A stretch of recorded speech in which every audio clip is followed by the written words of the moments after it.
Yes, it may seem a bit bold, but I am. Welcome home, co-journers. I'm glad you're here for another episode.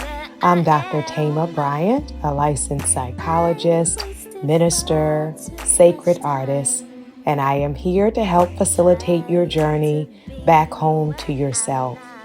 Our poem on today was submitted and written by Renia White, and it is entitled, Even If No One Is Coming. I'll arrive at dawn for us, cross the rickety bridge someone built above, renew the dream of those you revere, till the adjacent greenhouse, unfurl your mother's brow. When it's time to look upon a beauty beyond us, I'll call the master artist from her town of coins. Place your name in the car of a maker. Dream you forward and come along.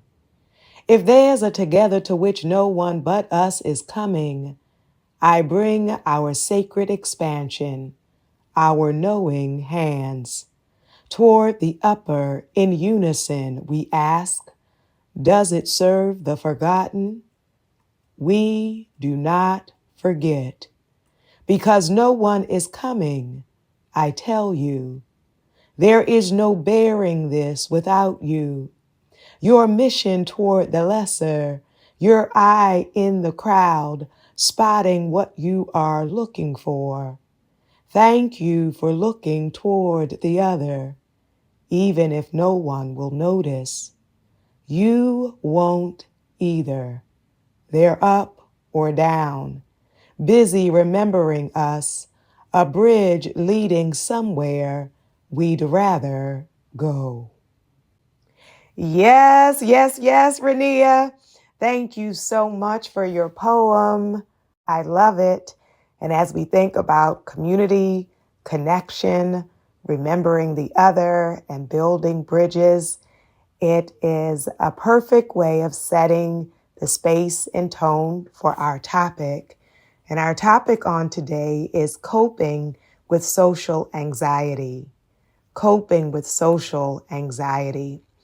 And social anxiety disorder is a mental health condition where you can have persistent fear and intense feelings caused by the anticipation or participation in social situations. So if you feel intensely fearful of thinking of other people watching you or judging you, and that the fears are out of proportion for the circumstance, for the situation, meaning that you're not actually in danger of being harmed, but you have this intense anxiety and fear about how other people will think about you, make decisions about you, and consider you from a social standpoint. So you may experience this social anxiety at work, at school, with strangers, or with loved ones. And you have had these symptoms for at least 6 months in order to actually receive this diagnosis. So people with social anxiety can have difficulty connecting with others, thinking about the challenges of making friends or maintaining friendships. You may find yourself feeling frightened that you will say or do something that will be humiliating or embarrassing. You may find yourself often wondering and fearing if you will be rejected by others. So when we have social anxiety, it can often begin during your adolescent years and can continue into adulthood. So all of us may have some worry or some stress about social situations, but it is the intensity of the worry, the stress that we really want to pay attention to, and to recognize that many people may judge themselves harshly as a result of having social anxiety and may wonder why it looks so easy for other people to engage to make friends, to build relationships, and to maintain them over time. So for some people, the social anxiety is related to performing a task, like going on a job interview, speaking in front of other people. And for other people, even if you're not having to perform a task, just being around others can create a lot of anxiety, a lot of fear, and it is an intense fear that you have. So I am here for those of you who can relate to this directly from your own experience, and also for those who don't have social anxiety, but who may have family members or friends who have it. And we want to be intentional about being compassionate, about being understanding, about not being dismissive or condescending for those who live with this disorder. When we consider the causes of social anxiety, a component of it may be genetic, as we have seen some social anxiety can run in families, but there are also environmental factors. So if you grew up in a household where there was a lot of harsh treatment, intense responses to your behavior or to your presence, or having to say things a certain way, or being highly punitive, you may have developed that social anxiety.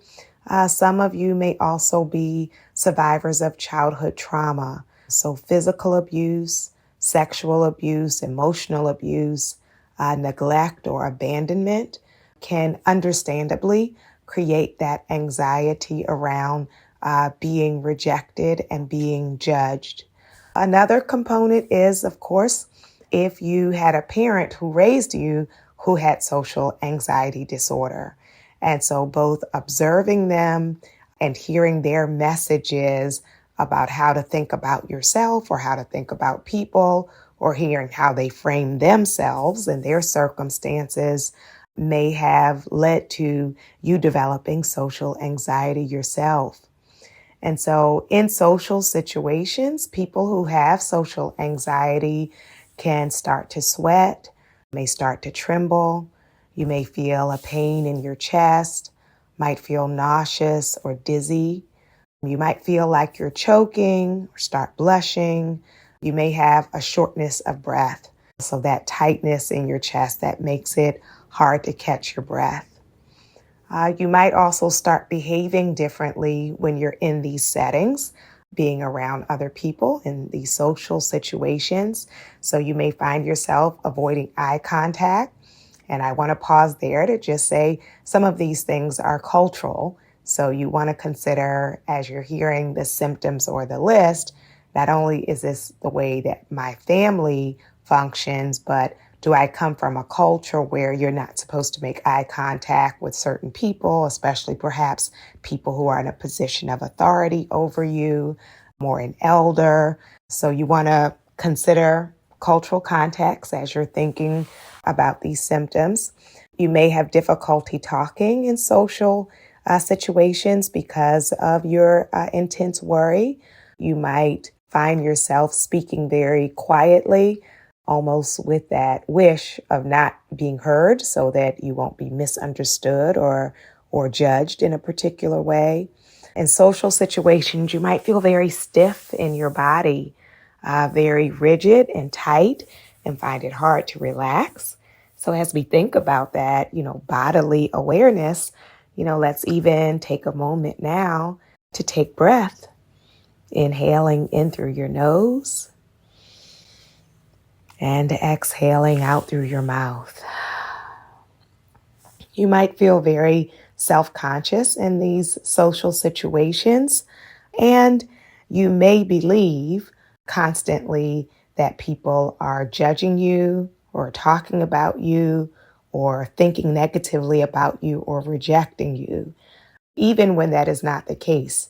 They may be talking about something else, thinking about something else, but because that worry is so deep, then you can begin to believe that everyone around you is focused on you and focused on you in a negative way. So it is important to also know that having social anxiety may lead to you feeling anxiety overall. It may lead to you feeling depressed about your social challenges. You may develop avoidance, so you isolate yourself. And some people develop a substance use disorder where to try to calm yourself or to try to boost your confidence in social situations, you're relying on substances to shift your mood. And so when you start to notice these symptoms, it is important to know that with this disorder, as with any disorder, of official diagnosis would have to be given by your mental health professional, licensed mental health professional, or your primary care physician may refer you to get some mental health supports and in order to get treatment. So there are a number of ways of coping with social anxiety disorder. One, of course, to consider is individual psychotherapy or group psychotherapy so that you can learn some strategies while also being compassionate with yourself and being patient with yourself, us avoiding these social comparisons because each of us is different. We've lived different lives, different circumstances. And so we want to be mindful and thoughtful about the ways in which we think about ourselves and the expectations that we have for ourselves. So as you're trying to cope with your social anxiety, an important strategy is gradual exposure. So what that means is take it in steps. If there are certain social environments that create a lot of anxiety for you, a lot of worry for you, to not force yourself to do the most frightening thing immediately. So it may be you're less anxious one-on-one. So then I will try to set up some social encounters where it's just me and another person that I feel comfortable with. And then from there, I may progress to, oh, this group of friends is getting together. I'm going to go, even though I'm not going to plan to stay for the whole time. I'm going to go for a little while. So you might want to start with less people and increase the people. You might want to start in places that feel less stressful and then aim towards some of the other locations that might be more stressful. So you may say, I'm okay in a coffee shop, but going to a concert would create a lot of anxiety. Or for you, it could be the reverse. And so then also thinking about the time commitment, how long am I going to be there? And you may want to first go with a support system. So I have a best friend or a sibling who, or a partner who I asked to go with me the first time or the first couple of times, even if I may have the goal to be able to eventually go by myself. So we think about these gradual steps, these growth steps. What I like to say in therapy is you want to set goals that are attainable, but that are a stretch, right? So I'm stretching, but I don't want to set the goal so large that I'm setting myself up for failure or for disappointment. So I'm going to gradually progress in my social exposures. And as I'm engaging in this gradual exposure, to also practice relaxation techniques and mindfulness. So taking a deep breath. When we are stressed, our nervous system can shut down and panic. We may not be taking deep breaths. We're breathing in a very shallow way. And as I mentioned, holding our bodies very rigidly or tightly. And so being intentional about slowing down and being intentional with your breath, inhaling in through the nose and exhaling out through the mouth. You may even want to inhale for the count of 4 and hold your breath for the count of 4 and then exhale for the count of 4. So being intentional about your breathing. Another breath exercise is to make your exhale longer than your inhale. So you inhale and then slowly exhale, giving your body the message, your nervous system the message that you're okay. Along with our breathing exercises, you may want to take a moment to meditate before you go into an event, or even a brief meditation as you're sitting there. So with that meditation, you may want to have imagery. So you picture someone or something that you find comforting. It could be an actual person or a symbol, or even picturing yourself happy and peaceful. You may want to picture yourself later being able to go back home where you're more comfortable, but just picturing what is calming and soothing for you as you take breath. And along with that breath and imagery, you may want to have an affirmation that you're saying to yourself, that you're thinking to yourself, right? That I'm worthy of good friends. I can do this. I am a caring person who deserves care, right? So think about the affirmation that will be helpful for you as you're breathing, as you're having imagery. And again, you can do this before you go in, when you're sitting in your car or standing outside. Even as you're sitting there, if you're starting to feel yourself get anxious, taking cleansing breath. Sometimes you may want to go to the bathroom, put some water on your face, and just giving yourself a time out in the bathroom to be able to collect yourself, to collect your thoughts, to encourage yourself, and to appreciate yourself because you showed up, right? So we have to count all the wins.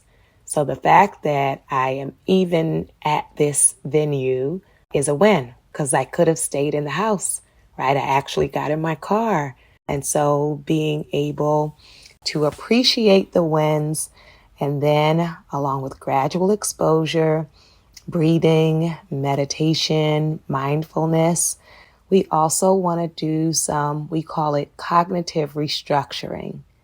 So shifting your negative thoughts, right? So for example, if I walk in and two people are talking to each other, if my mind automatically assumes that they're talking about me, to allow myself to consider that they could be talking about a number of different things, that I am not the center here. So not everyone is focused on me. People have their own conversations, their own lives, their own various points of interest. And so when I find those negative thoughts and assumptions showing up, to consider another possibility. What else might be happening in this moment? And additionally, I can consider, even if my negative thought is true, let me picture myself outlasting that truth. Meaning, let's say I walked into a place and two people were talking about me. They might not like my hair. They might not like my clothes. You know, we also deal with cultural identity. So they may be looking at me because there are not a lot of people of my race here, of my gender here. May have a visible disability and people are making a judgment about that. And so sometimes people are judging and making assumptions and being negative. And so I want to say, in addition to that, that's not always what's happening. The times that it is, what can you tell yourself that can allow you to outlast their rejection, right? So one, I don't know for sure if they're talking about me. And even if they are, those are not my people, meaning those are not my friends, but there will be people in the world who will appreciate me, who will want to get to know me, who will be kind and compassionate. Will that be everyone? No, but there are some people who are. And so in the meantime, until I meet those people and connect with those people, I'll continue to be kind to myself, be compassionate to myself.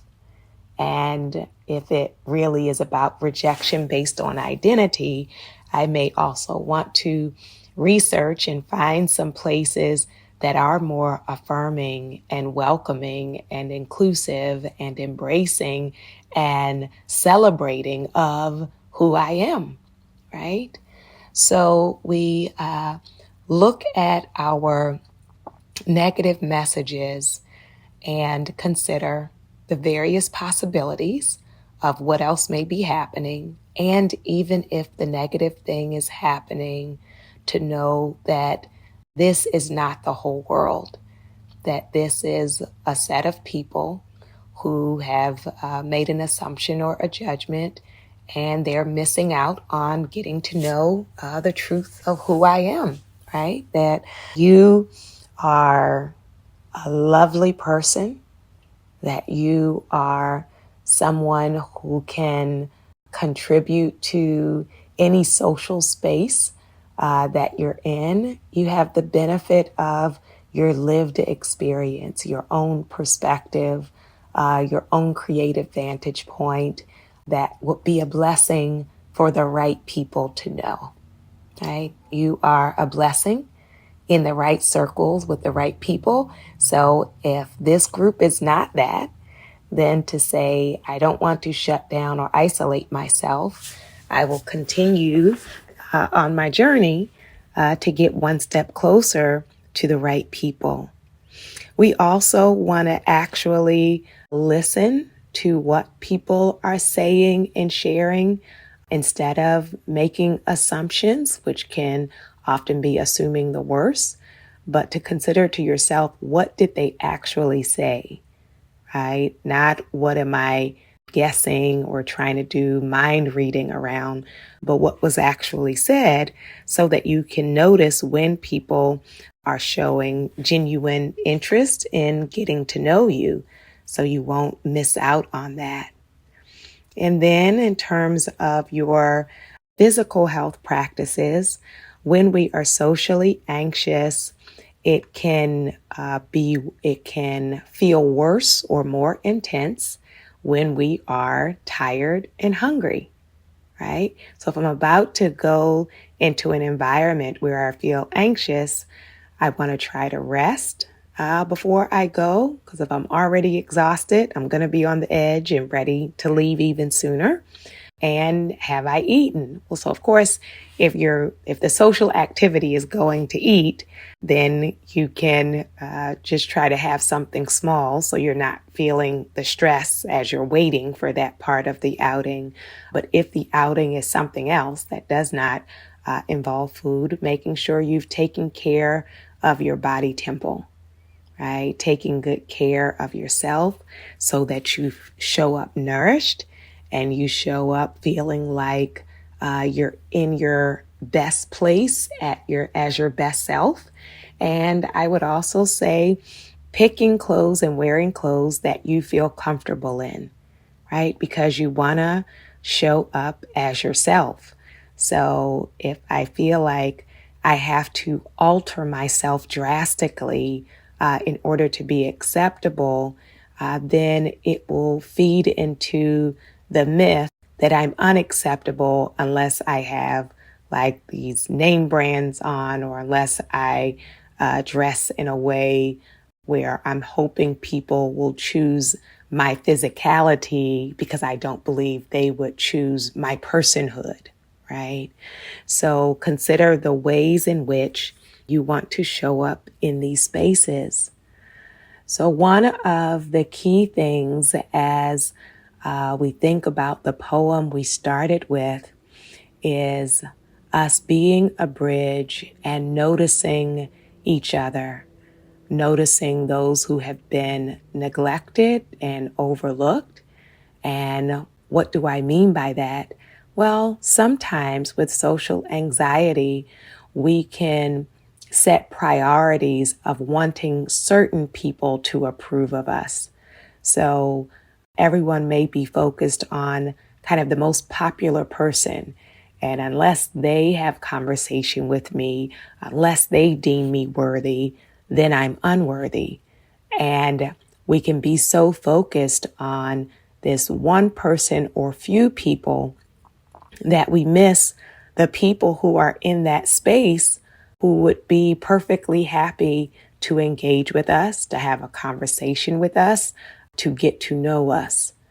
So when you're in these social situations, to not just focus in on the loudest person or the most entertaining or charismatic or talkative person, but it is quite possible that there are other people in that space that also feel anxious, that are also looking to build and create new friendships or relationships, other people who are understanding of how difficult these circumstances and situations can be, and those who are hoping to build some connections. And so we can think about, on a fundamental level, not only waiting for other people to initiate communication, but to see, is there a way that I could start to make some small talk or just speak to people, and to count every piece of that as a win. So even if this doesn't bloom into some like large conversation or long conversation, so it may not be the rest of the night me and this person are sitting in a corner talking, but we just had a pleasant exchange and I initiated that. So I feel good that I did that, and that can build my confidence and courage to try it again, right?